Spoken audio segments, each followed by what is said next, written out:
You ever just look around at the world or even, at your own life and get this feeling that everything's kind of chaotic? A deep, nagging sense of disorder? You are definitely not alone. The philosopher Krishnamurty actually used this exact feeling as the starting point for a really radical investigation. But what if the answer isn't to fight the chaos? What if it's to understand it completely? That's the big question we're diving into today. And look, this isn't just some abstract philosophical idea. Krishnamurty is saying just open your eyes. This is a direct observation of our reality. He saw this disorder not just in one place or in one part of life, but as a universal human condition, something that runs through pretty much everything we do. And this isn't some vague feeling, right? It shows up in very real, very concrete ways.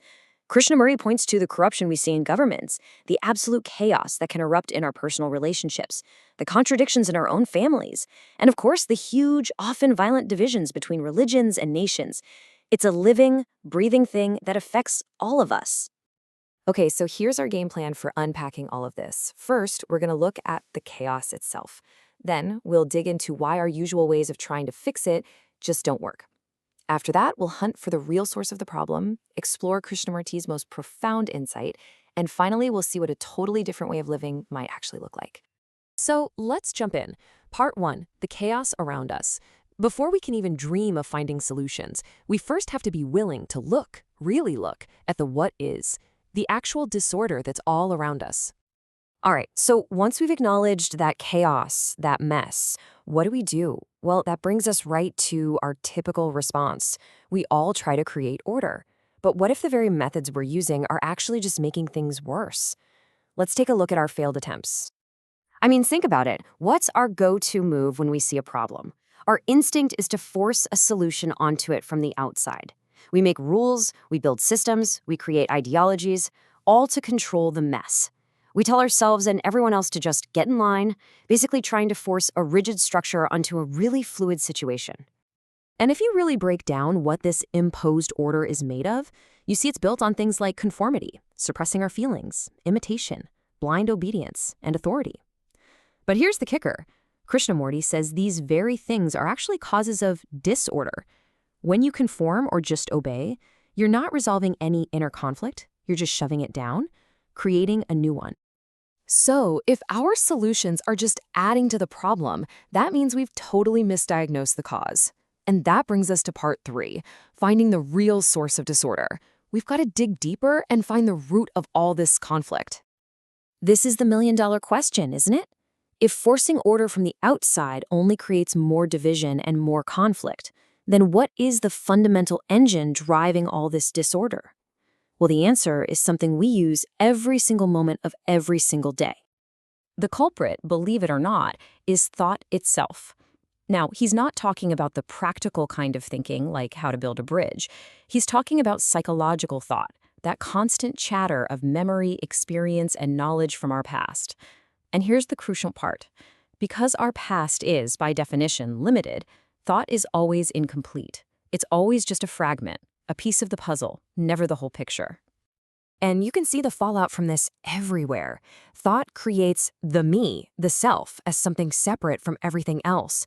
And from there, it's a very short step to us versus them. My country against your country. My God against your God. My ideas against your ideas.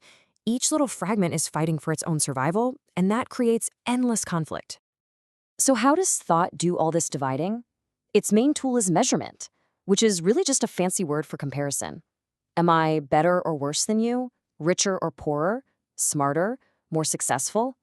Our entire culture, from the moment we start school to our careers, is built on this foundation of constant comparison, and that is the very movement of thought.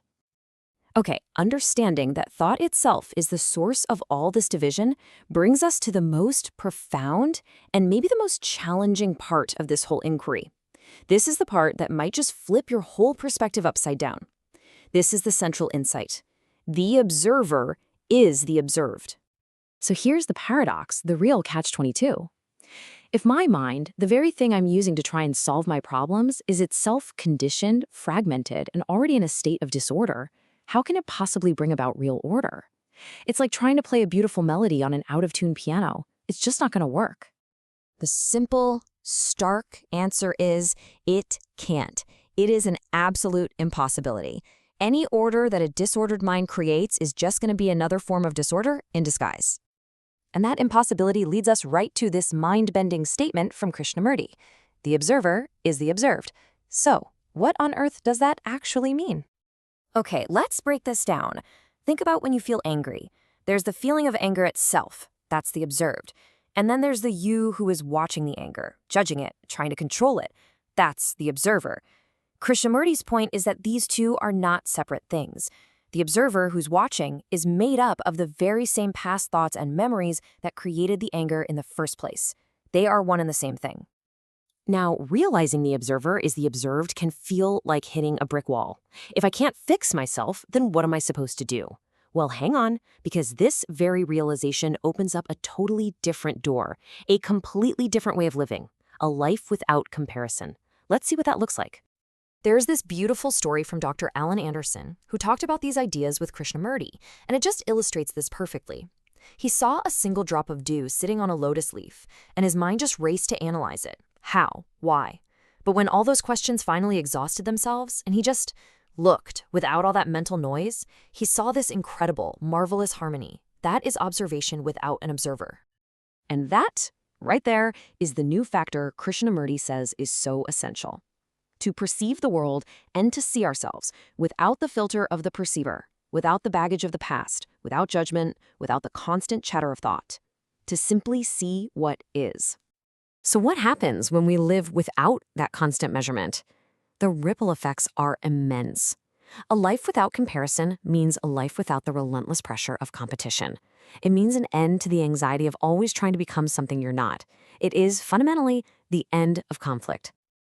And here it is, the final, beautiful piece of the puzzle. Order isn't something you achieve or build through effort. It's what emerges, all on its own, when the mind finally sees its own disorder without trying to fix it. That clarity, that simple state of being, that is what Krishnamurty calls true virtue. A living, breathing goodness, not just a bunch of rules you follow. So, we're not going to end with a neat little summary.